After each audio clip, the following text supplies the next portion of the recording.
নবী করিম সাল্লাল্লাহু ইন্তেকালের পরে 3 দিন পর্যন্ত তার জাসাদ মুবারক, তার নূরানি জিসম প্যারা নবী সাল্লাল্লাহু আলাইহি ওয়াসাল্লামের জাসাদে আতহার, এই মহাপবিত্র দেহটি, ভাষার চয়ন বড় কঠিন ব্যাপার, কথা বুঝতে পারছেন? তিনি নূরে মুজাসসাম ছিলেন, তার দেহের ছায়া পড়তো না, কথা বুঝতে পারছেন? দেহের কি পড়তো না? ছায়া পড়তো না। তিনি নূরের মাটি দিয়ে তৈরি, তার তৈরির ক্ষেত্রে যেটা সেটা নূর ছিল। কি ছিল? নূর। অতএব সেই নূরানি জিসিম যার, সেই প্যারা নবী রাসূল করিম সাল্লাল্লাহু আলাইহি ওয়াসাল্লাম যখন দিনের বেলা হাঁটতেন তখন তার ছায়া পড়তো না।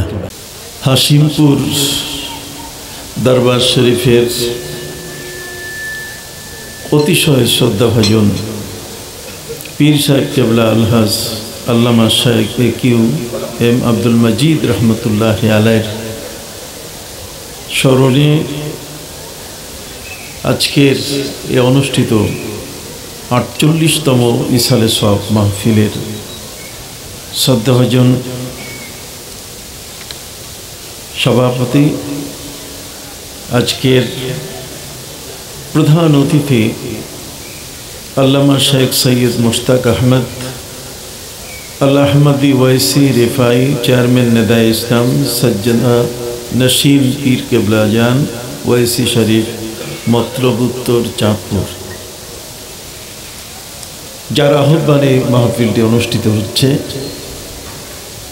যিনি আজকে আমাদের সবাইকে ডেকেছেন, আহ্বান করেছেন, দাওয়াত দিয়েছেন,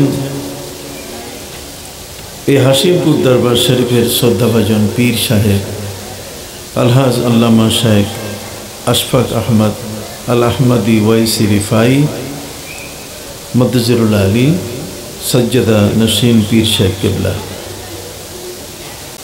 যিনি আজকের আরও বক্তব্য রাখবেন মুফতি মাওলানা মোহাম্মদ ফখরুদ্দিন চাঁদপুরি, খতিব কিল্লাপাড়া কেন্দ্রীয় শাহী জামে মসজিদ সহ আজকের এই মাহফিলের মঞ্চে বসা অত্র দরবার শরীফের শ্রদ্ধাভাজন খোলাফায়ে জাম, অত্র দরবার শরীফের মুরিদান আশেখান বৃন্দ, বিশেষ করে এই বাংলাদেশের মধ্যে যিনি অন্যতম একজন মহান ওলি হিসাবে স্বীকৃতি লাভ করেছেন, বিশেষ করে হযরত আল্লামা প্রফেসর সেই সাতুরা দরবার শরীফের মহান সেই ওলি প্রফেসর আব্দুল খালিক রহমতুল্লাহ আলাইহির খলিফা হযরত শেখ বুরহানুদ্দিন রহমতুল্লাহ আলাইহি এবং তার সুযোগ্য সন্তান এবং খলিফা, যিনি প্যারা নবী রাসূল করিম সাল্লাল্লাহু আলাইহি ওয়াসাল্লামের এই বাংলাদেশের সর্বোচ্চ মানের একজন আশেক ছিলেন, এবং সেই আশেক হওয়ার খাতিরে নবী করিম সাল্লাল্লাহু আলাইহি ওয়াসাল্লাম যাকে পাশে টেনে জান্নাতুল বাকিতে তার অবস্থানের একটি সুযোগ হয়েছে, সেই আল্লামা শেখ সৈয়দ ডক্টর মঞ্জুর আহমদ আল আহমদি ওয়াইসি নকশবন্দি শাজিলি চিশতি কাদেরি রেফাই রহমতুল্লাহ আলাইহি এই দরবারেরই খলিফা আজকের জনাব একিউএম আব্দুল মজিদ রহমতুল্লাহ আলাইহি তার ইসারে সওয়াব উপলক্ষে আজকের এই মহান মাহফিলে আমরা আসতে পেরেছি। সকলেই বলুন আলহামদুলিল্লাহ। সম্মানিত সুধী, আমার শ্রদ্ধেয় মুরব্বিয়ানে এজাম সহ আমার যুবক বন্ধুরা, ইউটিউব বন্ধুরা, সাংবাদিক বন্ধুরা এবং যারা এই মুহূর্তে সারা পৃথিবীর বিভিন্ন প্রান্ত থেকে আমাদেরকে দেখতে পাচ্ছেন, তাদের প্রতি আমি শ্রদ্ধা জানাচ্ছি। আসসালামু আলাইকুম ওয়া রাহমাতুল্লাহি ওয়া বারাকাতুহু।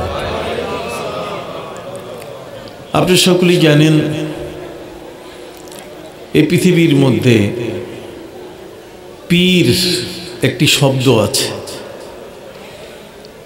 এই পীর শব্দটিকে বর্তমান সময়কালে ব্যঙ্গ করা হচ্ছে, এটাকে নিয়ে মজাক করা হচ্ছে, এটা নিয়ে মস্কারা করা হচ্ছে। অলি শব্দটিকে কেউ কেউ বলে অলি মানে দুশ্মন। আল্লাহর অলিদেরকে একদল মানুষ দুশ্মনের কাতারে, যারা বন্ধু আল্লাহর, তাদেরকে আল্লাহর শত্রু, আল্লাহর দুশ্মনের কাতারে দাঁড় করাচ্ছে। সেই সময়টিতে একটি ক্রান্তি লগ্নে, যেখানে ঈমানকে ধরে রাখা বড় কঠিন,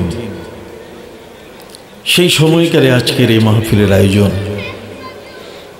আমি বড় খুশি হয়েছি এই দরবার শরীফের উপরে, বিশেষ করে হযরত পীর সাহেব কেবলা গদ্দিনশীন যিনি সজ্জাদানশীন, এবং পাশাপাশি আমাকে ঢাকা থেকে আনার জন্য দীর্ঘ সময় আমার বাসায় বসে অপেক্ষা করেছিল এই খলিফা সাহেবের ছেলে হেজবুল্লাহ। আমি দোয়া করি আল্লাহ পাক রব্বুল আলামিন যেন তাকে এই দরবারের একনিষ্ঠ খাদিম হিসাবে কবুল করেন। তার বাবা যেমন, তার পরিবারের সদস্যগণ যেমন, তার ভাইরা যেমন এই দরবারের জন্য নিজেকে উৎসর্গিত করেছে, আমরা সবাই যেন এই দরবারের হয়ে আমাদেরকে উৎসর্গিত করতে পারি। সকলে বলুন আমিন। মহাগ্রন্থ আল কোরআনের দুটো জায়গা থেকে আমি আপনাদের সামনে তেলাওয়াত করেছি, তার আলোকেই আজকে আমার বক্তব্য। আপনি জানেন পৃথিবীতে যে কোনো দেশ এবং রাষ্ট্র যদি আপনি দেখেন, তাহলে সেই রাষ্ট্রগুলোর একটা চেন অফ কমান্ড আছে। রাষ্ট্রের একজন প্রধানমন্ত্রী অথবা প্রেসিডেন্ট, এবং সেই ধারাবাহিকতায় যারা মেম্বার অফ পার্লামেন্ট, এমপি, সংসদ সদস্য, ঠিক অনুরূপভাবে মন্ত্রী পরিষদ, পাশাপাশি আমাদের চেয়ারম্যান, মেম্বার, দাফাদার, চৌকিদার পর্যন্ত একটা চেন অফ কমান্ড একটি দেশ পরিচালনা করার জন্য সারা পৃথিবীতে প্রতিটি দেশে নিয়ম চালু আছে। এই নিয়মটি এটি সারা পৃথিবীর সকল দেশে আপনি খুঁজে পাবেন। এক সরকার যাবে, আরেক সরকার যখন আসে, নতুন সেই সরকারকে শপথ নিতে হয়। আপনি জানেন এই জানুয়ারি মাসের 20 তারিখে ডোনাল্ড ট্রাম্প আমেরিকায় তিনি বাইবেলের উপরে হাত রেখে শপথ নেবেন। বাইবেলের উপরে হাত রেখে তিনি শপথ নেবেন যে তিনি তার রাষ্ট্রের নীতি শৃঙ্খলা মেনে চলবেন এবং রাগ অনুরাগের বশবর্তী হয়ে তিনি কারো কোনো ক্ষতি করবেন না। সম্মানিত সুধী,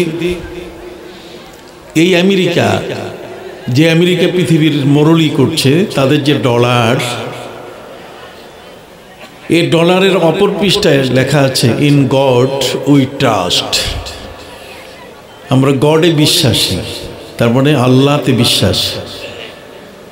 ইন গড উই ট্রাস্ট। সেই দেশের রাষ্ট্রপ্রধান তিনি যখন ক্ষমতা গ্রহণ করছেন, দায়িত্ব যখন নিচ্ছেন একটা দেশের, তখন তিনি শপথ পড়ছেন। এই শপথটাকে আমরা বায়াত বলে থাকি। কি বলে থাকি? বায়াত বলে থাকি। এই বায়াতগুলো একটা দেশে আমাদের এই অন্তর্বর্তীকালীন সরকার, সেও কিন্তু শপথ করেছে, এবং তার উপদেষ্টা পরিষদ, পাশাপাশি আগামীতে চেয়ারম্যান, উপজেলা যে ইলেকশনগুলো হবে অথবা যেগুলো বিগত সময় হয়েছে, প্রত্যেকটাতেই কিন্তু মন্ত্রী পরিষদ থেকে নিয়ে, এমপি থেকে নিয়ে, মেম্বার অফ পার্লামেন্ট থেকে নিয়ে প্রত্যেকেরই শপথ আছে। তাহলে একজন চেয়ারম্যান তার একটা ইউনিয়ন পরিষদ পরিচালনা করতে গিয়ে সেখানে তাকে শপথ করতে হয়, মেম্বার সাহেবকে শপথ করতে হয়, এমপি সাহেবকে শপথ করতে হয়। এই শপথগুলো পৃথিবীতে নানা শব্দে আমাদের মাঝে বিদ্যমান আছে। আমরা বাংলা ভাষায় শপথ বলছি, অতএব বায়াত শব্দটার গুরুত্ব আমরা বুঝতেছি না। অথচ বায়াত শব্দের গুরুত্ব হচ্ছে এত বড় যে আমাদের প্রিয় নবী সাল্লাল্লাহু আলাইহি সাল্লাম যখন ইন্তেকাল করলেন, কি করলেন? ইন্তেকাল করলেন। আমরা ইন্তেকাল বলি, নবী মারা গেছেন আমরা এটা উচ্চারণ করতে চাই না। নবী মৃত্যুবরণ করেছেন এই বিষয়টি ওইভাবে আমরা খোলামালা বলতে চাই না। আমরা নবীজিকে জিন্দা নবী মনে করি, তার রওজা মোবারকে তিনি কি জিন্দা নবী। অতএব সেই মহান রাসূল সাল্লাল্লাহু আলাইহি ওয়াসাল্লাম এই জগৎ থেকে যখন তিনি ইন্তেকাল করলেন, আল্লামা কাজী আয়াজ রহমতুল্লাহ আলাইহি তার শিফা নামক কিতাবের মধ্যে লিখেছেন, ফালা মাউতুন ওয়ালা ফাউতুন, ফালা মাউতুন ওয়ালা ফাউতুন বল ইন্তেকালুন মিন হালিন ইলা হাল। নবী করিম সাল্লাল্লাহু আলাইহি ওয়াসাল্লামের মৌত হয় নাই, তার ফৌত হয় নাই, বরং তিনি এক অবস্থা থেকে আরেক অবস্থায় ইন্তেকাল চলে গেছেন। আমি বলিনি, কাজী আয়াজ রহমতুল্লাহ আলাইহি তার আশ-শিফা নামক কিতাবের মধ্যে এটি উল্লেখ করেছেন। নবী করিম সাল্লাল্লাহু আলাইহি ওয়াসাল্লামের ইন্তেকালের পরে 3 দিন পর্যন্ত তার জাসাদ মুবারক, তার নূরানি জিসম, প্যারা নবী সাল্লাল্লাহু আলাইহি ওয়াসাল্লামের জাসাদে আতহার, এই মহাপবিত্র দেহটি, ভাষার চয়ন বড় কঠিন ব্যাপার, কথা বুঝতে পারছেন? তিনি নূরে মুজাসসাম ছিলেন, তার দেহের ছায়া পড়তো না, কথা বুঝতে পারছেন? দেহের কি পড়তো না? ছায়া পড়তো না। তিনি নূরের মাটি দিয়ে তৈরি, তার তৈরির ক্ষেত্রে যেটা সেটা নূর ছিল। কি ছিল? নূর। অতএব সেই নূরানি জিসিম যার, সেই প্যারা নবী রাসূল করিম সাল্লাল্লাহু আলাইহি ওয়াসাল্লাম যখন দিনের বেলায় হাঁটতেন তখন তার ছায়া পড়তো না। প্যারা নবী রাসূল করিম সাল্লাল্লাহু আলাইহি ওয়াসাল্লামের ইন্তেকাল হয়ে গেল। 3 দিন পর্যন্ত নবী করিম সাল্লাল্লাহু আলাইহি ওয়াসাল্লামের দাফনের ব্যাপারে সিদ্ধান্ত হচ্ছিল না। তার কারণ হচ্ছে এই যে মুহাজির এবং আনসার যারা হিজরত করে মক্কা আল মুকাররমা থেকে মদিনা আল মুনাওয়ারা গিয়েছেন, আল মদিনা আল মুনাওয়ারা গিয়েছেন, এই সাহাবীরা যারা নবীর সঙ্গী হয়ে, যাদের মূল ঠিকানা হলো মক্কা আল মুকাররমা, কিন্তু তারা নবী সাল্লাল্লাহু আলাইহি ওয়াসাল্লামের সাথে হিজরত করে মদিনায় গেছেন, এরা হলেন মুহাজির। আর যারা তাদেরকে জায়গা দিয়েছেন, সাহায্য করেছেন, তারা হলেন আনসার। কথা বুঝতে পারছেন? সম্মানিত সুধী, এই মুহাজির এবং আনসার সাহাবীদের মধ্যে বিষয়টি নিয়ে একটু আলোচনা শুরু হলো। যারা মুহাজির সাহাবী তাদের দাবি ছিল যে নবী করিম সাল্লাল্লাহু আলাইহি ওয়াসাল্লামের জাসাদে আতহার, তার নুরানি জিসিম মুবারক, এটা আমরা দাফন করব মক্কায়, কাবা ঘরের পাশে আমরা দাফন করব। একসাথেই কাবা ঘরেরও জিয়ারত হয়ে যাবে, প্যারা নবী রাসূল করিম সাল্লাল্লাহু আলাইহি ওয়াসাল্লামের রওজা মুবারকেরও কি জিয়ারত হয়ে যাবে। আপনারা কি শুনতেছেন? সম্মানিত সুধী, মুহাজিরদের এই দাবি, এর পেছনে যুক্তি হলো মাসকাতুর রাস। মাসকাতুর রাসের অর্থ হচ্ছে পৃথিবীর মধ্যে কোনো শিশু যখন জন্মগ্রহণ করে তখন ওই শিশুটির দেহটা, তার মাথাটা সর্বপ্রথম যে মাটিটাকে টাচ করে, মাসকাতুর রাস, সেটাই হয় তার জন্মভূমি। সেটা কি? মাতৃভূমি এবং জন্মভূমির মধ্যে পার্থক্য আছে। জন্মভূমি হচ্ছে আমি যেখানে মায়ের গর্ভ থেকে প্রথম আমার মাথাটা যে মাটিকে স্পর্শ করেছে, যে মাটিটাকে টাচ করেছে, সেটা হলো আমার কি? জন্মভূমি। কথা বুঝতে পারছেন? আর মাতৃভূমি, আমার মা যে দেশে জন্মগ্রহণ করেছেন, সেটি আমার কি? মাতৃভূমি।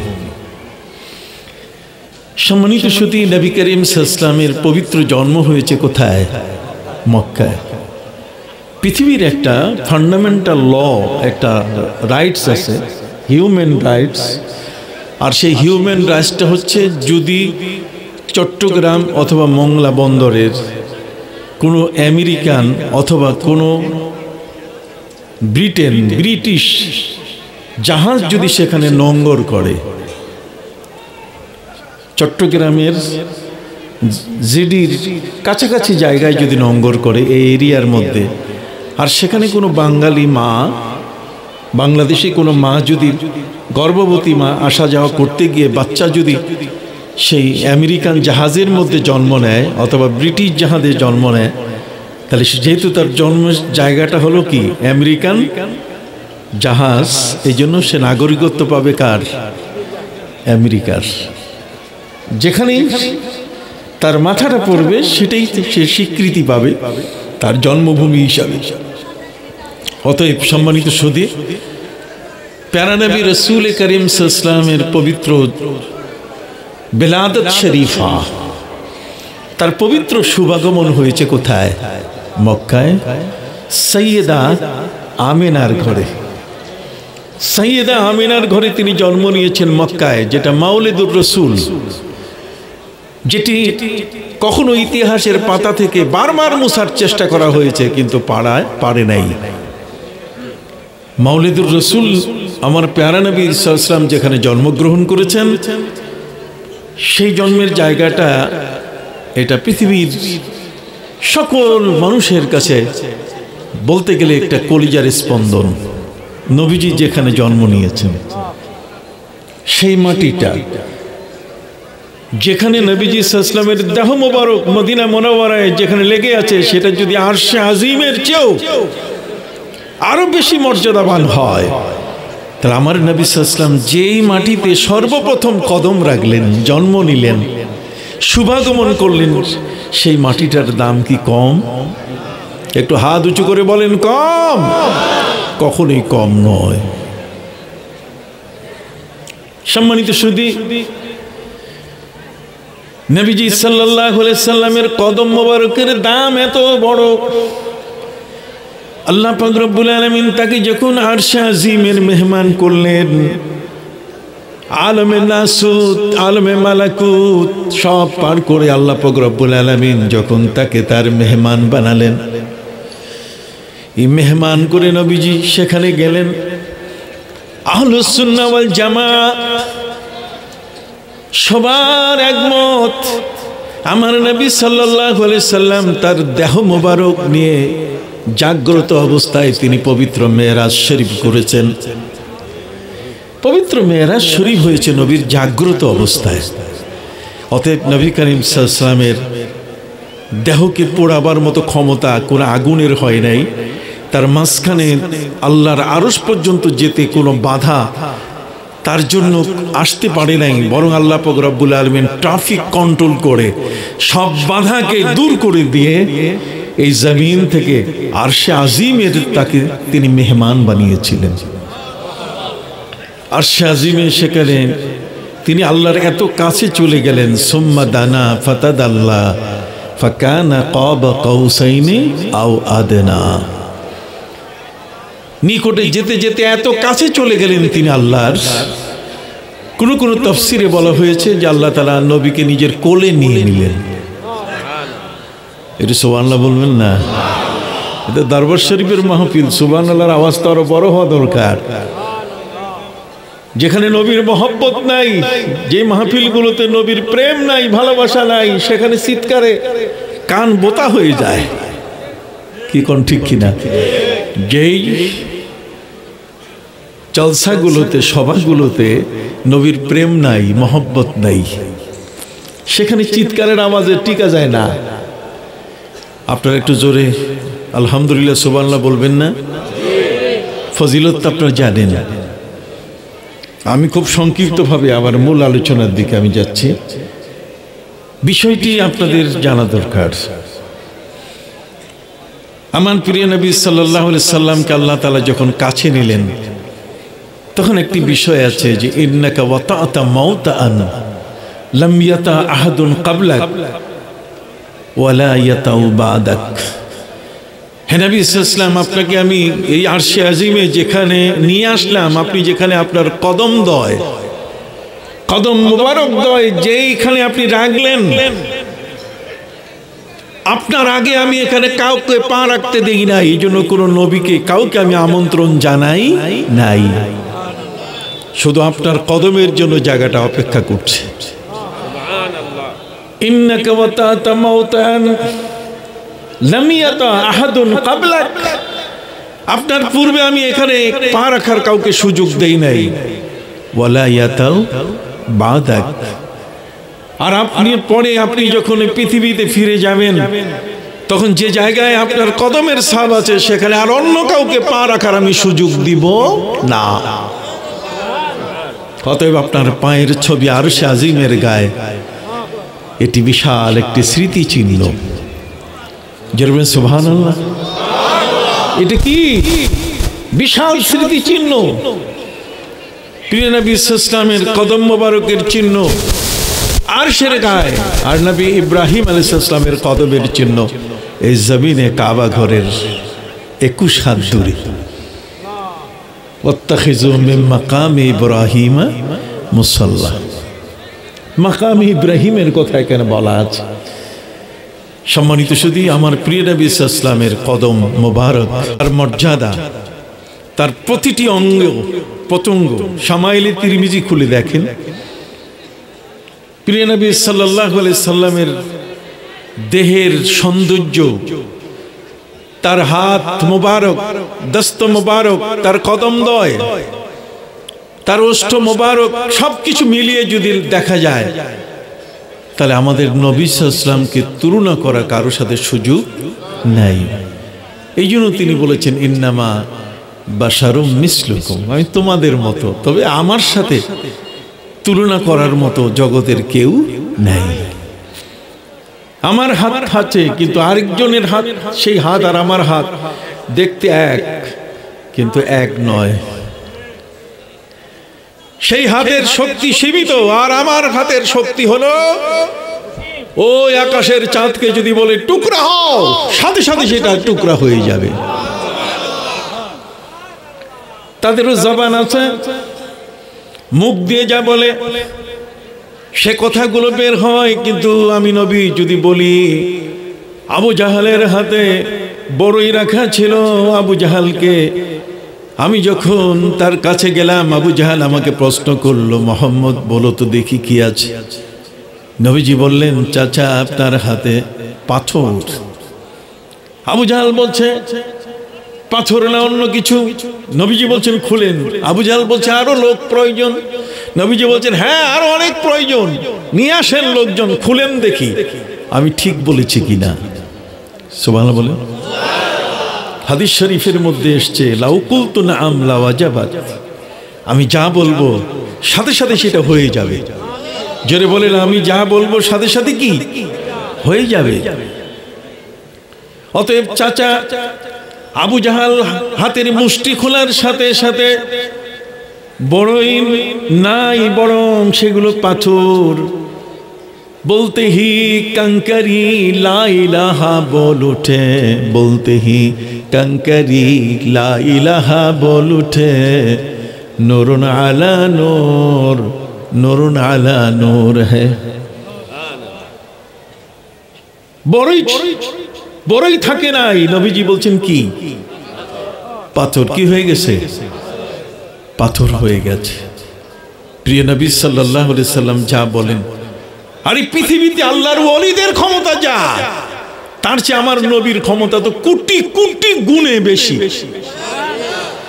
সহিহ মুসলিমের হাদিসের মধ্যে এসেছে, আমার প্রিয় নবী সাল্লাল্লাহু আলাইহি ওয়াসাল্লাম তিনি ইরশাদ করেছেন, ওয়া ইন্না মিন ইবাদিল্লাহি মান লাউ আকসামা আলাল্লাহি লা আবাররা। এই জমিনের মধ্যে আল্লাহর এমন কিছু প্রিয় বান্দা আছে, আল্লাহকে যা বলেন সাথে সাথে আল্লাহ সেটা মঞ্জুর করে ফেলেন। কথা বলেন। এই জন্য আল্লাহর প্রিয় বান্দাদের সাথে আমাদেরকে বন্ধু হতে বলা হয়েছে, ইয়া আইয়ুহাল্লাযীনা আমানুত্তাকুল্লাহা ওয়া কুনু মা'আস সাদিকিন। নেককার সালেহ এদের সাথে আপনার বন্ধুত্ব করতে বলা হয়েছে। যেমনটা কবিতার ভাষায় বলেছেন, সালেহাতু সঙ্গে বুদি দিল খারাশ, সালেহাতু সঙ্গে বুদি দিল খারাশ, এক জামানা দর আউলিয়া খাকে বাস। পৃথিবীর মধ্যে যদি তোমার অন্তরটা পাথরের মতো হয়ে যায়, এই জগতের মধ্যে তুমি যদি মানবতার প্রাচীর থেকে বিচ্ছিন্ন হয়ে মানবতার অবস্থান থেকে তুমি যদি একটা অমানব একটা অমানুষ হয়ে যাও, সালেহাতু সঙ্গে বুদি দিল খারাশ, তোমার মধ্যে তোমার মন মানসিকতা যদি এই ধরনের নষ্ট হয়ে যায়, তাহলে অল্প একটু সময় তুমি আল্লাহর ওলিদের সামনে মাটিতে বসে থাকবে, দেখবে ওই ওলির নজর এবং চেহারা এমন, যদি একবার তোমার দিকে পড়ে যায়, গার খাকে গিরা যার সওয়াত, যদি মাটিতে পড়ে মাটি স্বর্ণে পরিণত হয়ে যাবে। হাদিস শরীফের মধ্যে বলা হয়েছে, ওয়া ইন্না মিন ইবাদিল্লাহি মান লাউ আকসামা আলাল্লাহি লা বাররা। এই জমিনের মধ্যে আল্লাহর এমন কিছু বান্দা আছেন, আল্লাহর কাছে যা চান আল্লাহ সাথে সাথে তা মঞ্জুর করে দেন। এই যে একটা ক্ষমতা, তার চেয়ে আমার নবীর ক্ষমতা কি কম ছিল? জোরে বলেন, কম ছিল? এই জন্য ভাইরা আমার, প্রিয় নবী সাল্লাল্লাহু আলাইহি ওয়াসাল্লাম আকাশের চাঁদকে দেখে চাচা বলছে, মুহাম্মদ হাতের বড়ই পাথর হয়ে গেল, মাটির উপরে যদি কেউ দাঁড়ানো থাকে তাহলে জাদু চলে। মাটির উপরে একটা গাছ, গাছের ডালের মধ্যে পাখি, জাদুর মাধ্যমে সেই পাখিটার আপনি ক্ষতি করতে পারেন। কিন্তু জাদুর একটা বিধান হলো, যদি মধ্য আকাশে ভাসমান কোনো পাখি উড়ে, যেটা মাটির সাথে টাচ করা না, মাটির সাথে স্পর্শিত না, এটাকে জাদু করা যায় না। একটা আকাশে পাখি উড়ে যাচ্ছে, জাদু করে আপনি তার কোনো ক্ষতি করতে পারবেন না। কথা বোঝেন নাই? কিন্তু যেটা সয়েল রিলেটেড, মাটির সাথে যেটা মাটির লাগে, যেটা জড়িত আর কি, যেমন গাছ, আমরা হাঁটাচলা করছি মাটির উপরে, কাজে যে কোনো ব্যক্তি জাদু করে আমাদের ক্ষতি করতে পারে। বাবাজান, আপনারা কি বুঝতেছেন জিনিসগুলো?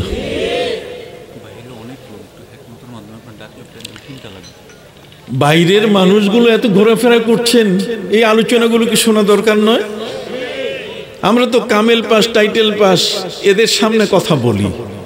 শুধু তাই নয়, আলহামদুলিল্লাহ, একটা মজলিসে আলেমরা যখন কথা বলে তখন 3 ঘন্টার মধ্যে এই সাধারণ মানুষগুলো আলেম হয়ে যায়। যারা জীবনে মাদ্রাসা পড়তে পারেন নাই, জীবনে এই ধরনের কামেল পাস করতে পারেন নাই, তারা এই ওয়াজের মাহফিলে আসলে পরে দেখা যাবে যে 2-3 ঘন্টার আলোচনার মধ্যেই জীবনের পরিবর্তন এসে যাবে। আমরা তো চাই জীবনের পরিবর্তন, ঠিক কি না? হ্যাঁ, ওই আমলটাই তো উত্তম, যেটা ছোট হবে কিন্তু মোদাওয়ামাত সবসময় কি করা যাবে। যাই হোক, আমি আপনাদের সামনে যে বিষয়টি বলতেছিলাম, সেটা হলো যে আমাদের প্রিয় নবী সাল্লাল্লাহু আলাইহি সাল্লাম চাচার হাতে রাখা বড়ইকে তিনি বললেন পাথর। বড়ই আর থাকতে পারে নাই, বড়ই কি হয়ে গেছে? পাথর। হুকুম কার? আমার নবীর। আর সেই নবীর হুকুম ফালিল্লাহিল ইজ্জাতু ওয়া লিরাসূলিহি ওয়া লিল মুমিনিন। নবীর ইজ্জত নষ্ট হবে, আল্লাহ এমন কিছু হতে দেবেন না। বরং নবীকে যে বেইজ্জতি করেছে আল্লাহ তাকে ছাড়েন নাই।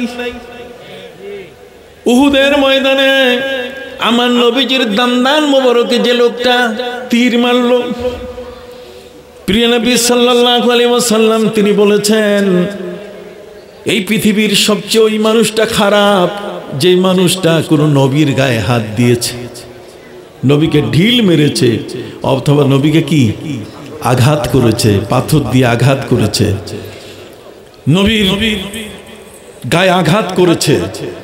এই পৃথিবীতে এই মানুষটার চেয়ে খারাপ মানুষ আর নাই। এই জন্যই তো আল্লাহ পবিত্র কোরআন মজিদে এই খারাপ মানুষগুলোর একটু ছোট লিস্ট দিয়েছেন সূরা লাহাবের মধ্যে। কার মধ্যে বলেন? সূরা লাহাবের মধ্যে। সবাই পড়ুন আমার সাথে। বিসমিল্লাহির রহমানির রহিম। তাব্বাত ইয়াদা আবি লাহাবিন ওয়া তাব মা আগনা আনহু মালুহু ওয়া মা কাসাব সায়াসলা নারান যাতা লাহাবিন ওয়া মারাআতুহু হাম্মালাতাল হাতাব ফি জিদিহা হাবলুম মিন মাসাদ। আল্লাহু আকবার বলেন। নবীর সাথে বেয়াদবি করার কারণে, নবীর গায়ে আঘাত দেওয়ার কারণে পরিবারটা কি আল্লাহ শেষ করে দিলেন। আবু লাহাব নবীর গায়ে ঢিল মেরেছিল, তার স্ত্রী নবীর পথে কাঁটা দিয়েছিল। কথা কন না? স্ত্রী উম্মে জামিল আমার নবী সাল্লাল্লাহু আলাইহি ওয়াসাল্লামের পথে কাঁটা দিয়ে নবীকে নানাভাবে আঘাত করত। নবীজির পায়ে কাঁটা বিঁধে যেত, নবী করুণ কষ্ট পেতেন, দারুণ তিনি কষ্ট পেতেন। প্রিয় নবী সাল্লাল্লাহু আলাইহি ওয়াসাল্লাম তার কত বড় মোবারক নাম মুহাম্মদ সাল্লাল্লাহু আলাইহি সাল্লাম নাম, যে নামটাকে আল্লাহ নিজে চিরে অর্ধেকটা নিজের নাম রাখছেন, অর্ধেকটা আমার নবীর নাম রেখে দিয়েছেন। ওয়াশাক্কা লাহু মিন ইসমিহি লিইউজিল্লাহু ওয়াশাক্কা লাহু মিন ইসমিহি লিইউজিল্লাহু ফাজুল আরশি মাহমুদ ওয়া হাযা মুহাম্মাদ। সুবহানাল্লাহ বলে। আরশের মালিক তিনি মাহমুদ। কথা কন? আর এই জমিন যার জন্য এই জগতের যাকে তিনি বাদশাহী দিলেন, কি বলেন ঠিক কিনা? তিনি হলেন মুহাম্মদ সাল্লাল্লাহু আলাইহি ওয়াসাল্লাম। জগৎ সমূহের আল্লাহ তাআলা এত চমৎকার তিনি নবীর মান মর্যাদাটাকে এত বড় করে রেখেছেন। জগতের মানুষ কোরআন পড়ে, কিন্তু কোরআনের মূল বিষয়বস্তু কি, সেই বিষয়টা বিশাল বড় বড় বিদ্যাপীঠ, শিক্ষাপীঠ, বড় বড় বিশ্ববিদ্যালয়ে পড়ে আসে, তারপর মিলাইতে পারে না। অথচ আল্লাহ পাক রব্বুল আলামিন গোটা কোরআনের মধ্যে যেমন তার ওয়াহদানিয়াত একত্ববাদ, ঠিক অনুরূপ নবীর রিসালাত, তার রসুল হওয়া, মাবদা এবং মাআত, পৃথিবীতে আসলাম কিভাবে আর যাব কোথায়, এই চারটা বিষয় পবিত্র কোরআনের প্রত্যেকটা সূরার ভিতরে আছে। অতএব সেগুলোকে গভীরভাবে গবেষণা করতে হবে। উলামায়ে মুফাসসিরিন তারা গবেষণা করেছেন। সুফি যারা, তাদের চক্ষু আরো খোলা। সুফিদের চক্ষু কি আরো খোলা। আহলে কাশফ যারা, তাদের চক্ষু আরো খোলা, তাদের অন্তর খোলা।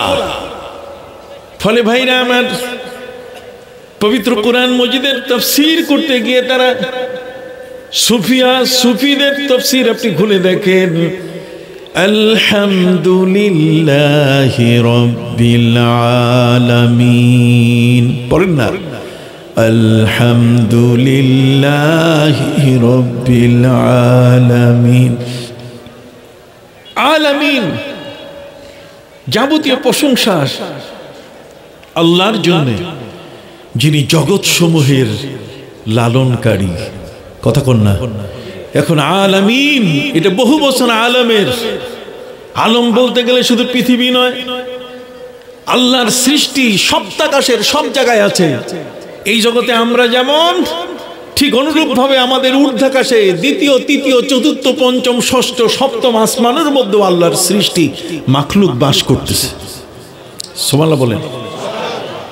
পবিত্র কোরআন মজিদে আল্লাহ পাক রব্বুল আলামিন বলেন, وَلَقَدْ خَلَقْنَا فَوْقَكُمْ سَبْعَ طَرَائِقَ وَمَا كُنَّا عَنِ الْخَلْقِ غَافِلِينَ।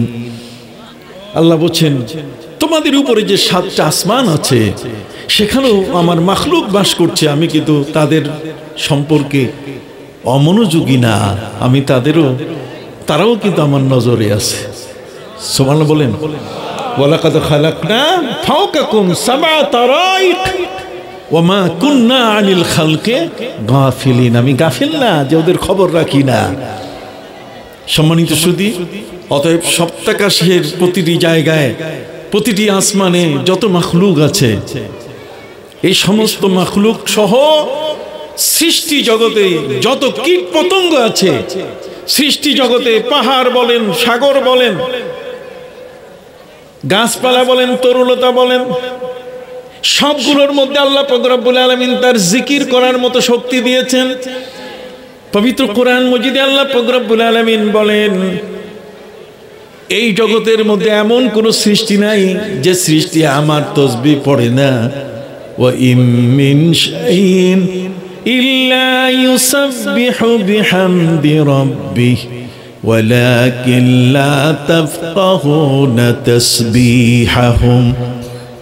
এই পৃথিবীর মধ্যে আল্লাহর যত সৃষ্টি আছে, ওয়া ইম মিন শাইইন ইল্লা, নাই কোন বস্তু পৃথিবীতে, ওয়া ইম মিন শাইইন, নাই কোন বস্তু পৃথিবীতে, ইল্লা তবে, ইউসাব্বিহু বিহামদি রাব্বি, সবগুলো আল্লাহর তাসবিহ বর্ণনা করতেছে। এই জন্য কবি বলেছেন, ঝিঝি পোকা সর্বদাই ঝিঝি রব করে, ঝিঝি পোকা সর্বদাই ঝিঝি রব করে, ঝরঝর নরে বৃক্ষ অতি মৃদু স্বরে, ঝিমঝিম করে গিরি শুনিতে মধুর, আর কিছু নহে উহা কেবল জিকিরে প্রভুর। সুবহানাল্লাহ। আপনি রাস্তার পাশ দিয়ে হেঁটে যাচ্ছেন, ঝিঝি পোকার আওয়াজ আপনার কানে আসতেছে, ঝিঝি। এই যে ঝিঝি করতেছে, আপনি মনে করছেন এটা তার আওয়াজ না, তার রবের নামে সে কি করছে? জিকির করছে। প্রবল বাতাসে গাছের পাতাগুলো যখন ঝরঝর করে নড়ে, ঠিক এমনি করে পাহাড়ি এলাকায় গেলে, আপনি বান্দরবান যান, আপনি ফটিকছড়ি যান, আপনি সেখানে বড় বড় পাহাড়ের উপরে আপনি যখন উঠবেন তখন দেখবেন ঝিম। কবি বলছেন, ঝিঝি পোকা সর্বদাই ঝিঝি রব করে, ঝরঝর নরে বৃক্ষ অতি মৃদু স্বরে। বাতাস যখন বহা শুরু করে, এই বাতাসের ওই সময়ের কালে পাতাগুলো ঝরঝর ঝরঝর করে নড়ে। পাহাড়ি এলাকার মধ্যে ঝিম শব্দটি, এগুলো কিছু নয়, এই সবগুলোই হচ্ছে আল্লাহর কি জিকির করতেছে। সুবহানাল্লাহ বলেন। তাহলে আরেকবার বলি, কি বলবো? ঝিঝি পোকা সর্বদাই ঝিঝি রব করে, ঝরঝর নরে বৃক্ষ অতি মৃদু স্বরে, ঝিম ঝিম করে গিরি শুনিতে মধুর, আর কিছু নহে উহা কেবল জিকিরে প্রভুর।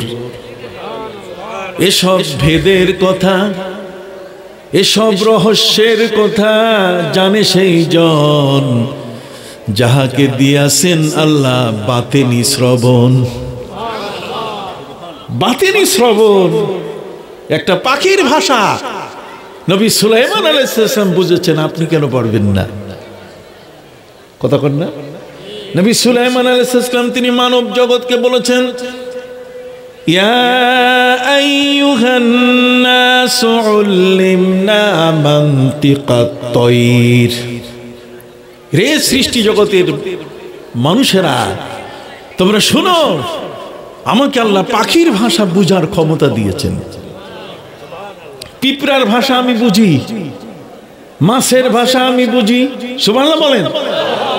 এই জন্য আল্লাহ পবিত্র কোরআন মজিদে বলেন, কুল্লুন কাদ আলিমা সালাতাহু ওয়া তাসবিহা। প্রত্যেকটি সৃষ্টি আল্লাহর নামে ইবাদত এবং তার তাসবিহ পড়তে পারে। সাব্বাহা লিল্লাহি মা ফিস সামাওয়াতি ওয়া মা ফিল আরদ। কথা কি বুঝতে পারছেন?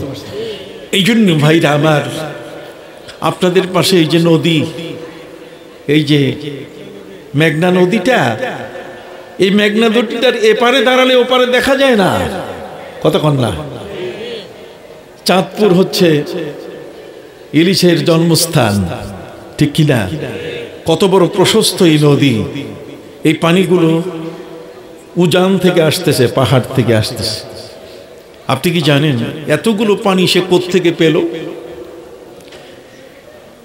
যমুনা বলেন, পদ্মা বলেন, মেঘনা বলেন, যত নামের যত নদী আছে সারা পৃথিবীতে, প্রত্যেকটা নদীর পানিগুলো কোত্থেকে আসতেছে? আপনি যদি কোরআন এবং হাদিসের বিষয়গুলো গবেষণা করেন তাহলে দেখতে পারবেন যে আল্লাহ পাক রব্বুল আলামিন যে পাহাড়গুলো সৃষ্টি করেছেন, সেই পাহাড়গুলো কখনো কখনো আল্লাহর ভয়ে কেঁদে উঠে। ওয়া ইন্না মিনহা লামা ইয়াতাফাজ্জারু ফায়াখরুজু মিনহুল মা। পৃথিবীতে ওই পাহাড়ের পাথর এমন, এগুলোর থেকে ঝর্ণাধারা চালু হয়। সেই ঝর্ণাধারাটা এমন একটা ঝর্ণাধারা, পবিত্র কোরআন মজিদে আল্লাহ বলেন, ওয়া ইন্না মিনহা লামা ইয়াহবিতু মিন খাশিয়াতিল্লাহ। সুবহানাল্লাহ। ওয়া ইন্না মিনহা লামা ইয়াহবিতু মিন খাশিয়াতিল্লাহ। আল্লাহর ভয়ে ওই পাথরগুলো উপর থেকে নিচে পড়ে যায়। সুবহানাল্লাহ বলেন। সম্মানিত সুধী, এই জন্য আল্লাহ পবিত্র কোরআনে পাহাড়ের বিবরণ দিয়েছেন। পবিত্র কোরআন মজিদ আল্লাহ বলেন, وَمِنَ الْجِبَالِ جُدَدٌ بِيضٌ وَحُمُرٌ مُخْتَلِفٌ أَلْوَانُهَا وَغَرَابِيبُ سُودٌ। কতগুলো পাহাড় তো একেবারে সাদা, যেগুলো পানি সাপ্লাই দেয়, বরফের পাহাড়। আর কতগুলো পাহাড় হচ্ছে মেরুন রঙের, বিভিন্ন রঙের। আর কতগুলো পাহাড় হচ্ছে যার উপরে গাছ হয়, এগুলোতে গাছ হয় নিকশ কালো। এই পাহাড়গুলো, এগুলো আল্লাহর জিকির করে, আল্লাহর ভয়ে কাঁদে। আর ওই চোখের পাথরের থেকে যে পানিটা বের হয়, পাথরের চক্ষু থেকে, মানে পাথর থেকে যে পানি বের হয়, এটা দিয়ে আমাদের পদ্মা, যমুনা, মেঘনা নদীগুলো বেঁচে আছে। সুবহানাল্লাহ বলেন। এই নদীর পানিগুলো এগুলো আসতেছে কোত্থেকে? পাহাড়ের থেকে। এবং সেই পাহাড়ের ঝর্ণাটা এটা আল্লাহ তাআলা দিয়েছেন এই কারণে যে এই পাহাড়ের পাথরগুলো এগুলো আল্লাহর জিকির করে এবং কি ক্রন্দন করে। কথা বুঝতে পারছেন? ওয়া ইন্না মিনহা লামা ইয়াতাফাজ্জারু ফায়াখরুজু মিনহুল মা। সুবহানাল্লাহ বলেন। আপনি বলবেন যে হুজুর, পাথরের মধ্যে একটা পাথর নিয়ে আসলে সেখানে পানি কোথায়? আপনি পবিত্র কোরআন মজিদ খুলে দেখেন, আল্লাহ পাক রব্বুল আলামিন বলছেন, ওয়াইজ কুলতুম ইয়া মূসা, তোমরা যখন মূসা নবীকে বললে তোমার উপরে আমরা ঈমান কখনো আনবো না যতক্ষণ পর্যন্ত আল্লাহকে আমরা সরাসরি না দেখি। এবং ওই মুহূর্তে তারা দাবি করেছিল যে মূসা, আমাদের পানির প্রয়োজন, একটু পানির ব্যবস্থা করেন। উনি বলেন, পানি পাবো কোথায়? আপনারা আল্লাহর কাছে চেয়ে নেন। নবী মূসা আলাইহিস সালাম সিজদায় পড়ে আল্লাহকে বলা শুরু করলেন যে আল্লাহ, আমার 12 গোত্রের মানুষের জন্য ইসনা আশারা নাকিবা, 12টি গোত্রের মানুষদের জন্য আপনি একটু পানির ব্যবস্থা করে দেন। ঘটনা অনেক লম্বা, আমি মূল থেকে একটু দূরে সরে গেছি আপনাদের জন্য একটু কয়েকটা কথা বোঝাবার জন্য। সম্মানিত সুধী, হযরতে মূসা আলাইহিস সালাম তার কাছে তারা চাইলো, ওয়াইজ ইস্তাসকা মূসা লিকওমিহি ফাকুল নাদরিব বিআসাকাল হাজার। মূসা তুমি তোমার হাতে কি? কয় লাঠি। কয় যে কোনো পাথরের উপরে তুমি আঘাত করো, দেখবে পাথরটা 12টা টুকরা হয়ে যাবে, আর 12টা গোত্রের সামনে তুমি 12টা পাথরের টুকরা রাখলে সেখান থেকে পানির ফোয়ারা জারি হয়ে যাবে। সুবহানাল্লাহ বলেন। তাহলে পৃথিবীর মধ্যে এমন কোন বস্তু কি আছে যে আল্লাহর জিকির করে না? কথা কর না। এই জন্য আমার নবী সাল্লাল্লাহু আলাইহি ওয়াসাল্লাম তিনি বলেন, আমি এমন নবী, পৃথিবীর কিছু দুষ্ট চক্ষু আমাকে চিনবে না, পৃথিবীর কিছু দুষ্ট মন আমাকে অনুধাবন করবে না, আমার মর্যাদা বুঝবে না। পৃথিবীর মধ্যে কিছু দুষ্ট জ্ঞানী, কথা বুঝতে পারছেন, আমাকে যে ভাষায় মূল্যায়ন করতে হয় সেভাবে সে করবে না। অথচ আমি এমন এক নবী যে মক্কার গলিতে অলিতে গলিতে যখন আমি হাঁটি, হযরত আলী রাদিয়াল্লাহু তাআলা আনহু বলেন, মা ইস্তাকবালানা রাসূলুল্লাহ সাল্লাল্লাহু আলাইহি ওয়াসাল্লাম ফি সুকাকে মক্কা ইল্লা সাল্লামানা হাজারুন ওয়া শাজারুন ওয়া মুদারুন। মক্কার এমন কোনো অলিগলি নাই যেখানে নবীজিকে পাথর সালাম দেয় নাই, গাছ নবীকে সালাম দেয় নাই। কথা কর না। কারণ নবীকে যদি গাছে সালাম দিতে পারে, নবীকে যদি ঠিক এমনি করে পাথর সালাম দিতে পারে, বৃক্ষ তরুলতা যদি সালাম দিতে পারে, আর আমরা একটু উঠে ইয়া নবী সালাম আলাইকা বললেই তো বিদআত। এত বড় দাঁত দেখায় যে শরীয়তের মনে হয় সব মাসালা তারা পড়েছে। প্রিয় নবী সাল্লাল্লাহু আলাইহি ওয়াসাল্লামের মহব্বত অন্তরে আসলে পড়ে তখন ভাষা ঠিক হয়। কথা বলেন না কেন? মহব্বত নাই, তার ভাষা ঠিক নাই, নবীর ভালোবাসা নাই, তার লিখনি ভালো নাই, তার চিন্তাধারা ভালো নাই, নষ্ট হয়ে আছে। কথা কি বুঝতে পেরেছেন? এই জন্য সম্মানিত সুধী, আবু লাহাব এবং তার স্ত্রী, আবু লাহাব আমার নবীজি তাকে পাহাড়ের পাদদেশে নিয়ে বলেছিলেন, চাচা আপনারা সবাই তো আমাকে আল আমিন বলে উপাধি দিয়েছেন, আমি বিশ্বস্ত, আমি যা বলি তা আপনারা বিশ্বাস করেন। আমি যদি পাহাড়ের ওই প্রান্ত থেকে একদল সশস্ত্র বাহিনী আসতেছে আক্রমণ করার জন্য, আপনাদের দিকে বিশ্বাস করবেন কিনা? তো অবশ্যই আলবৎ বিশ্বাস করি। তাহলে আমি বলতে চাই যে আপনারা জাহান্নামের উপরে বর্তমান দাঁড়িয়ে আছেন, আসেন জান্নাতের পথে যাই। তখন সে বলে উঠলো, আলেহাজা জামাতানা তাব্বাল্লাকা ইয়া মুহাম্মদ, এই কারণেই তুমি আমাদেরকে এখানে ডেকে এনেছো, মোহাম্মদ তুমি ধ্বংস হও। আল্লাহ বলছেন আমার নবী ধ্বংস হবে, আর তুমি ঠ্যাঙের উপরে পাও রেখে তুমি রাজত্ব করবে, মরলি করবে। আল্লাহ বলছেন তোমার হাত, তোমার পাও, তোমার দেহ, তোমার সবকিছু আমি ধ্বংস করে দেব। সাথে সাথে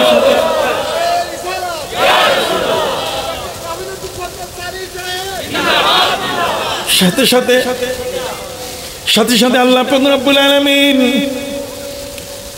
তিনি বলে দিয়ে দিলেন, তাব্বাত ইয়াদা আবি লাহাব ওয়া তাব, ধ্বংস হয়ে যাক আবু লাহাবের দুই হাত।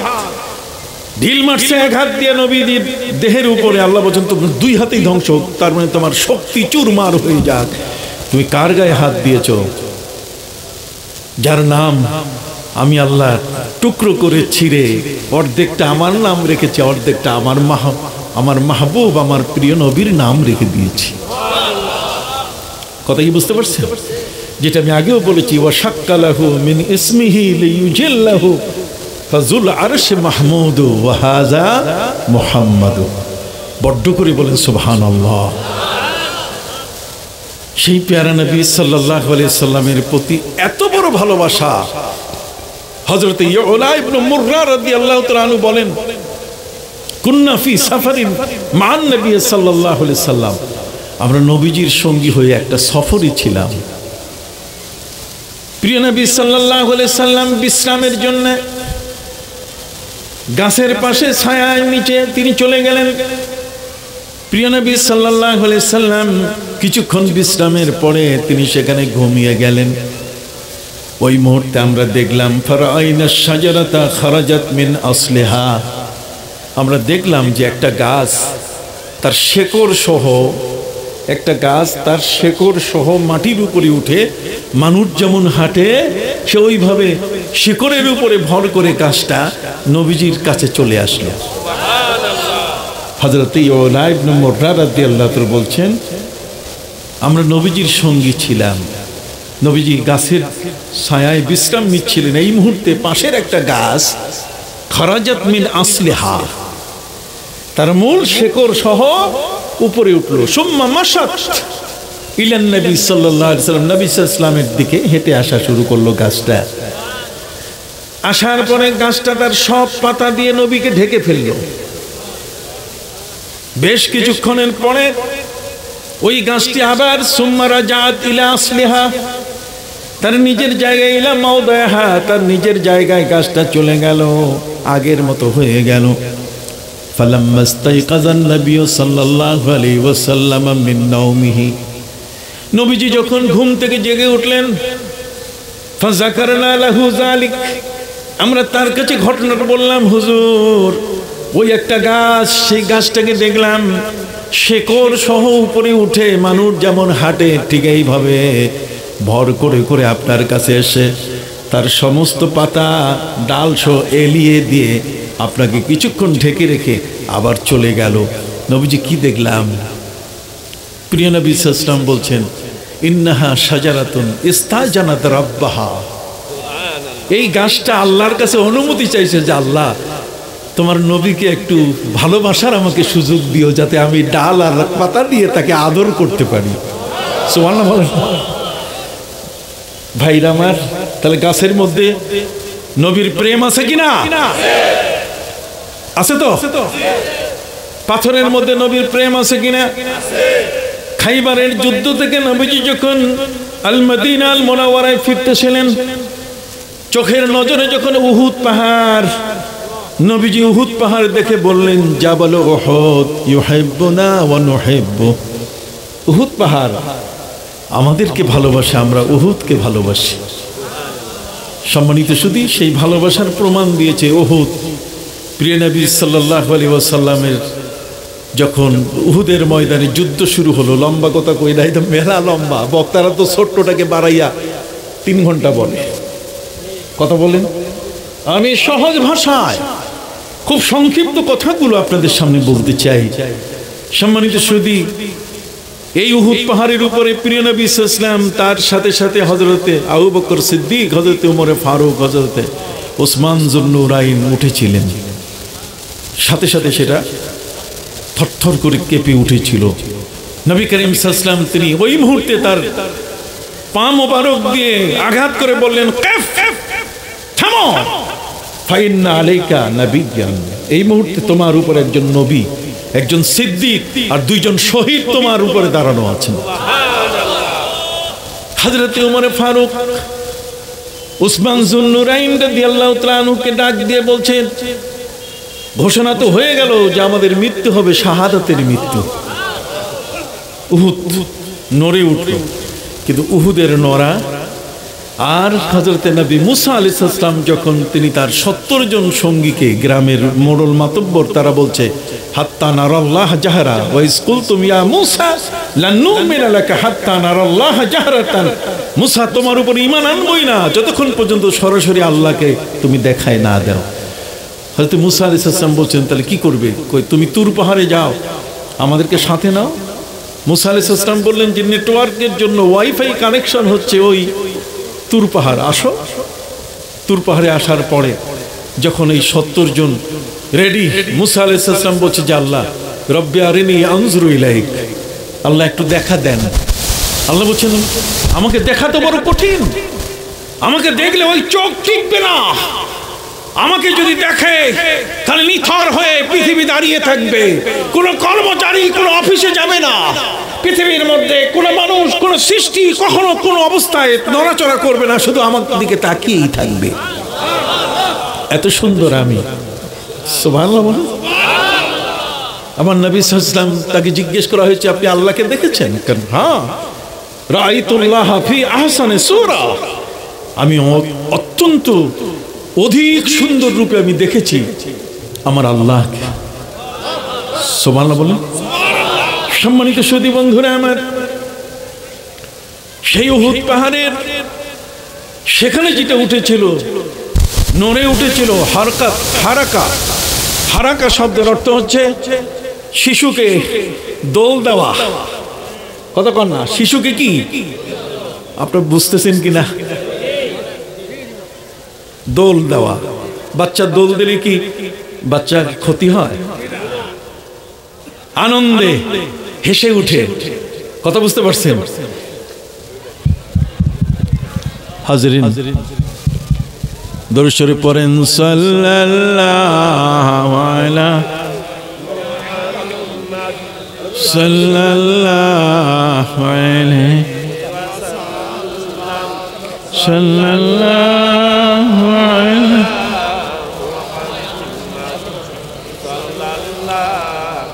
আলাইহি ওয়াসাল্লাম সাল্লাল্লাহু আলা মুহাম্মদ সাল্লাল্লাহু আলাইহি সাল্লাল্লাহু আলা মুহাম্মদ সাল্লাল্লাহু আলাইহি ওয়াসাল্লাম সাল্লাল্লাহু আলা মুহাম্মদ সাল্লাল্লাহু আলাইহি ওয়াসাল্লাম সাল্লাল্লাহু আলা মুহাম্মদ সাল্লাল্লাহু আলাইহি। হাজিরিন, উহুদ পাহাড় নড়ে উঠেছিল। নড়ে ওঠা মানে সে উদ্বেলিত হয়েছিল প্রিয় নবীজিকে নিজের বুকে পেয়ে। তখন তার আদরের ভাষা সে ভুলে গেছে। তখন সে নবীকে নিয়ে দোল দেওয়া শুরু করেছে। সুবহানাল্লাহ বলেন। কিন্তু মুসা আলাইহিস সালামের সাথে যে 70 জন গেছিল আল্লাহকে দেখার জন্য, ওরাও তো তুর পাহাড়ে উঠেছে। কথা বলেন। আমার নবী উহুদ পাহাড়ে উঠেছেন, আর হযরতে মুসা আলাইহিস সালাম তার সাথীদেরকে নিয়ে উঠেছিলেন কোথায়? তুর পাহাড়ে।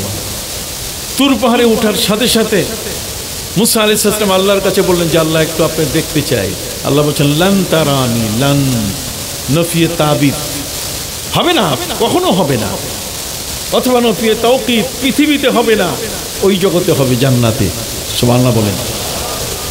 হযরত মুসা আলাইহিস সালাম বলছেন যে আল্লাহ, 70 জনের সাথে কন্টাক্ট, ওরা আমার সাথে বলে আসছে, ওরা দেখবে আপনাকে, না দেখলে ওরা কখনো ঈমান আনবে না, কোনো অবস্থাতেই ঈমান আনবে না।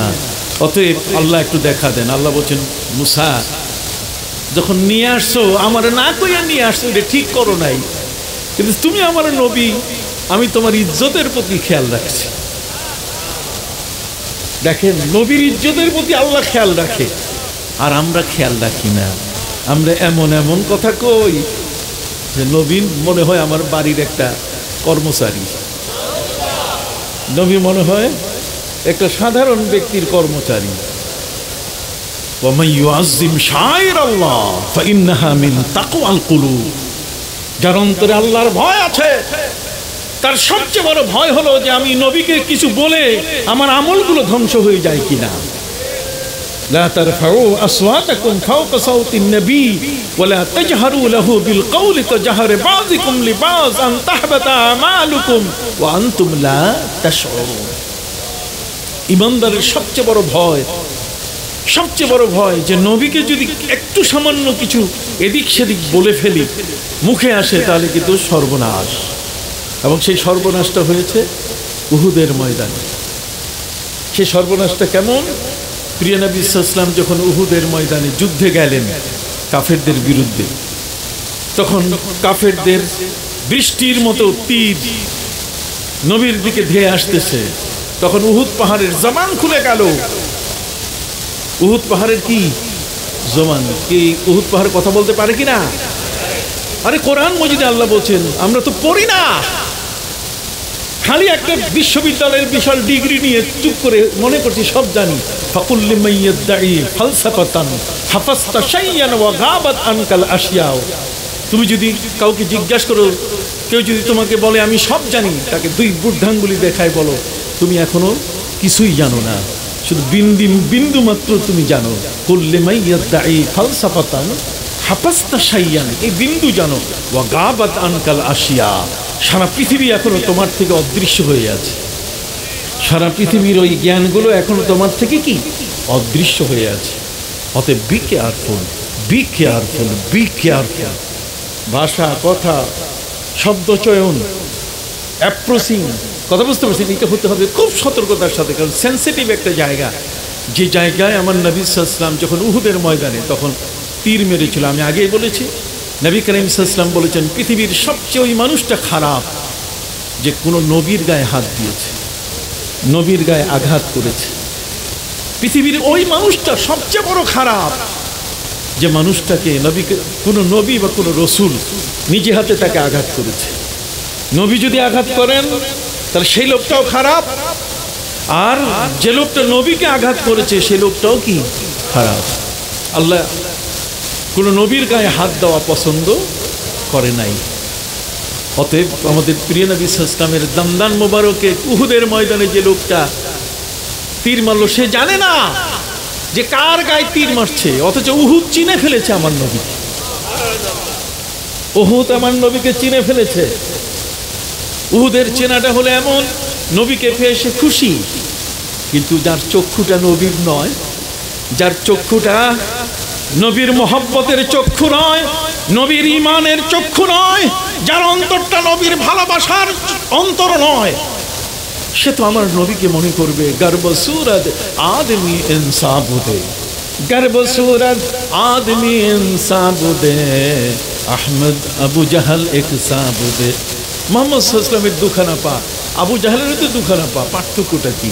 তার চোখের মধ্যে পার্থক্য নাই, সে পার্থক্য করতে পারবে না।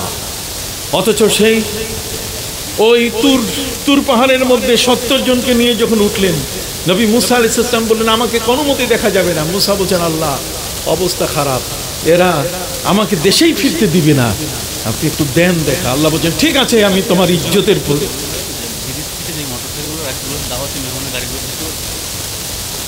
একটি ঘোষণা। ব্রিজের পাশে যারা মোটরসাইকেলগুলো লাইন করে রেখেছেন, দয়া করে আপনারা সরে রাখেন। অনেক মেহমান তো আজকে আমন্ত্রিত, কি বলেন ঠিক না? মেহমানদের গাড়ি ঢুকতে পারতেছে না। আপনারা যাদের এই মোটরসাইকেলগুলো একটু মোটামুটি পাশে ব্রিজ আছে বা একটা সাইডে একটু রাখার জন্য বিনয়ের সাথে অনুরোধ করা হচ্ছে। দয়া করে আপনারা এই কাজটি করুন। যা হোক, মেহমানের খবর যখন পাইলাম তো আমিও এখন খুব আসল যে কথাগুলো বাকি আছে বলবার চেষ্টা করি। উহুদের অবস্থান আর তুর পাহাড়ের অবস্থান এক না। এরা 70 জন উঠেছে, কোনো মতে আল্লাহকে না দেখে ছাড়বে না। আল্লাহ বলছেন হবেই না আমার দেখা। মুসা নবী বলছেন আল্লাহ আমার তো অবস্থা খারাপ হবে। আল্লাহ বলছেন ঠিক আছে, তুমি আমার এই নবী, তুমি ওয়াদা দিয়ে আনছো আমাকে দেখাবা, কিন্তু আমার সাথে আগে তুমি কন্ট্যাক্ট করো নাই। আগের থেকে কন্ট্যাক্ট করলে আমি তুমি বলতাম খবরদার নিয়ে আসো না। যখন আসছেই তাহলে ঠিক আছে, ওরা আকাশের দিকে যেন না তাকায়, যেই পাহাড়ের উপরে দাঁড়িয়ে আছে এর দিকে যেন তাকায়। তাকালে তাহলে হয়তোবা তারা আমাকে দেখতে পাবে। ফালাম্মা তাজাল্লা রাব্বুহু জাআলাহু দাক্কা ওয়া খাররা মূসা সাইকা। হযরত মূসা আলাইহিস সালামকে আল্লাহ যখন বললেন যে ওরা দিদার যদি সম্ভব নিতে পারে তাহলে এই শর্তে ওরা পাহাড়ের দিকে তাকায়, তখন পাহাড়ের মধ্যেও আল্লাহকে দেখার একটা উৎসাহ এসেছিল। কবি বলছেন ইশকে যা তুরে আমদ আশিকা, ইশকে যা তুরে আমদ আশিকা, তুর মস্তো খর্রা মুসা সায়কা। হযরত মুসা আলাইহিস সালাম এবং তার সঙ্গী যারা ছিলেন, এই আল্লাহর নূরের তাজাল্লি ছেড়ে দেওয়ার সাথে সাথে এমন ভাবে জালজালা, এমন ভাবে পাহাড়ের মধ্যে আগুন লেগে গেল, পাহাড় এমন ভাবে কাঁপা শুরু করলো যে 70 জনই মারা গেল। ওখানে 70 জন মারা গেছে। আর উহুদের প্রেমে নবী করিম সাল্লাল্লাহু আলাইহি ওয়াসাল্লাম উহুদকে পা দিয়ে থামাই দিলেন, থামাও, কেফ, এখন তোমার উপর একজন নবী আছেন, একজন সিদ্দিক এবং 2 জন শহীদ আছে। অতএব উহুদ নবীকে চিনেছে। নবী করিম সাল্লাল্লাহু আলাইহি ওয়াসাল্লামের জন্য উহুদ ভাগ হয়ে গেছে। উহুদের যুদ্ধের সময় যে আপনি আমার ভিতরে ঢুকেন, কোনো কাফেরের তীর আপনার গায়ে লাগবে না। এখনো সেখানে বসার সুযোগ আছে। নবীজির গা মোবারকে ছিল গোলাপের ঘ্রাণ। আপনি এখনো সেখানে ঢুকলে, আমি নিজেই বসেছি কয়েকবার, গোলাপের ঘ্রাণ ছাড়া আর কিছু পাওয়া যায় না। সুবহানাল্লাহ বলেন। বসুন্ধরা টিস্যু তৈরি করে, আর সেই টিস্যুর মধ্যে যে ফ্লেভারটা দেয়, ফুলের যে ঘ্রাণটা দেয়, এটা 6 মাস 1 বছর। আর আমার নবী যেখানে বসেছেন, আর সেখানে যে তার দেহ মোবারকের যে ঘাম, তার ঘাম মোবারকের যে স্পর্শ হয়েছে, সেই সুগন্ধিটা এখনো বেঁচে আছে। সম্মানিত সুধী বন্ধুরা আমার, ওই পাহাড়ে নবী করিম সাল্লাল্লাহু আলাইহি ওয়াসাল্লামের উপরে যে লোকটা তীর মারলো, সেটা হলো আব্দুল্লাহ ইবনে কামা। নবীজির দান্দান মোবারকে তীর মেরেছে। কি বলেন, আল্লাহ কি তাকে ছেড়ে দেবে? হাত উঁচু করে বলেন, সে মানুষটা কি ভালো মানুষ?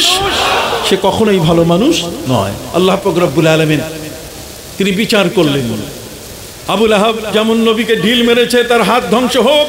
তার স্ত্রী যেমন নবীর পথে কাটা দিয়েছে, আল্লাহ বলেন আমি এই পরিবারটাকেই রাখবো না, বরং এই আবু লাহাবকে যেমন আল্লাহ মৃত্যু দিলেন, সেই মৃত্যুটা বড় কঠিন। এই করুণার মতো এক মৃত্যু, তাকে ফেলে দিয়ে আসতে হয়েছে মরুভূমিতে।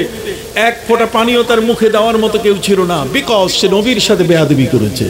আর তার স্ত্রীকে আল্লাহ তাআলা বানালেন হাম্মালাতাল হাতাব। তার সকল সম্পদ কেড়ে নিয়ে, মাল ক্রোক করে আবু লাহাবের স্ত্রী উম্মে জামিলকে আল্লাহ তাআলা ফকিরনির বাচ্চা বানাই দিলেন। এখন পেট চালাইতে পারে না। ফলে ওই যেই পাহাড় থেকে নবীর পায়ে বিদ্ধ হয় কাটা নিয়ে আসতো, সেখান থেকে এখন লাকড়ি নিয়ে আসে, মাথার মধ্যে লাকড়ি নেয়, আর গ্রামে গ্রামে ঘুরে লাকড়ি নিবেন কেউ, লাকড়ি নিবেন কেউ। আল্লাহ বলছেন হাম্মালাতাল হাতাব, আমি তার লাকড়ির পরিবহনকারিণী হিসাবে বানিয়ে দিলাম।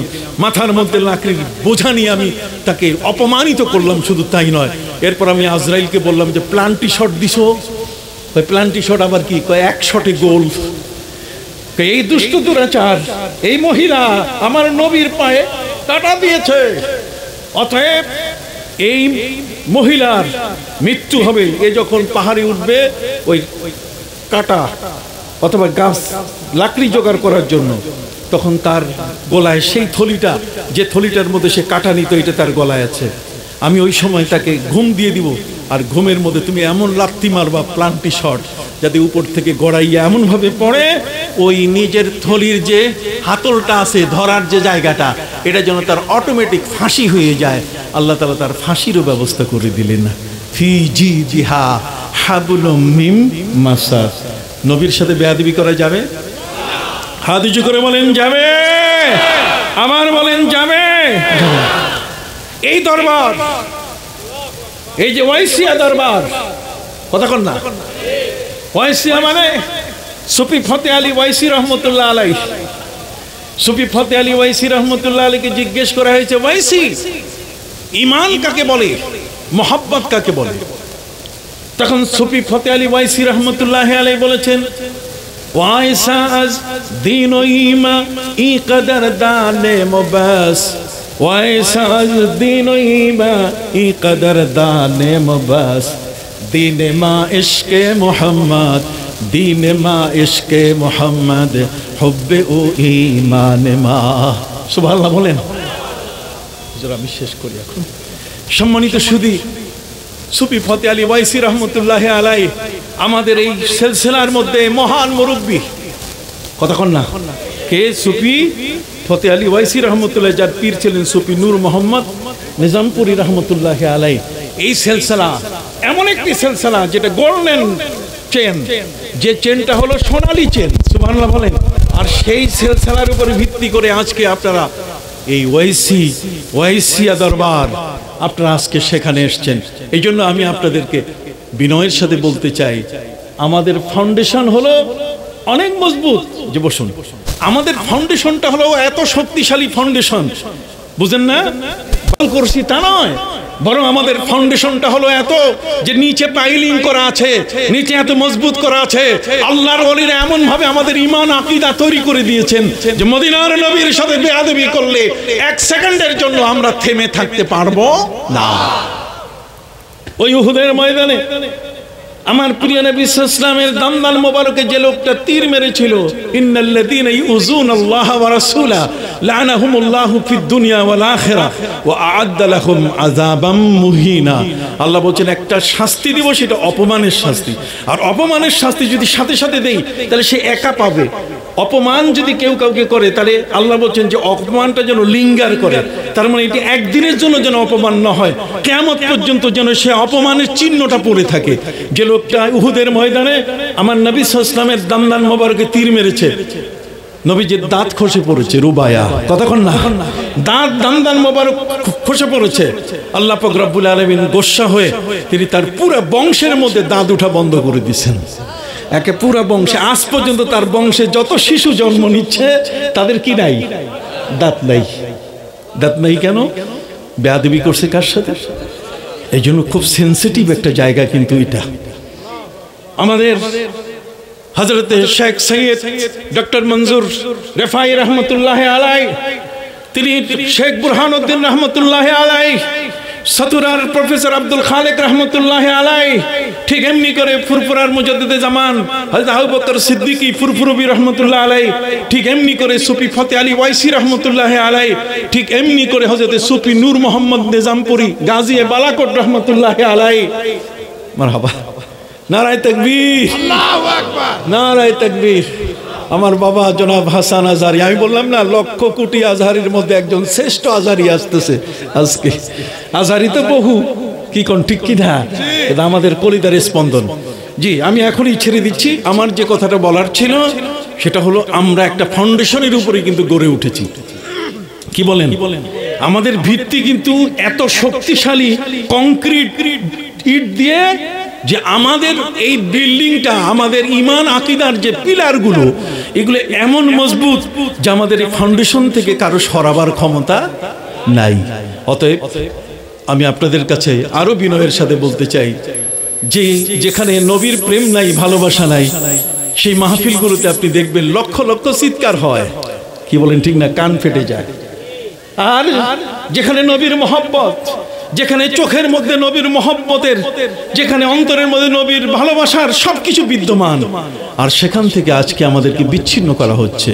ওয়া আন্না হাযা সিরাতি মুস্তাকিমা ফাত্তাবিউ ওয়া লা তাত্তাবিউস সুবুলা ফাতাফাররাকা বিকুম আন সাবিলি।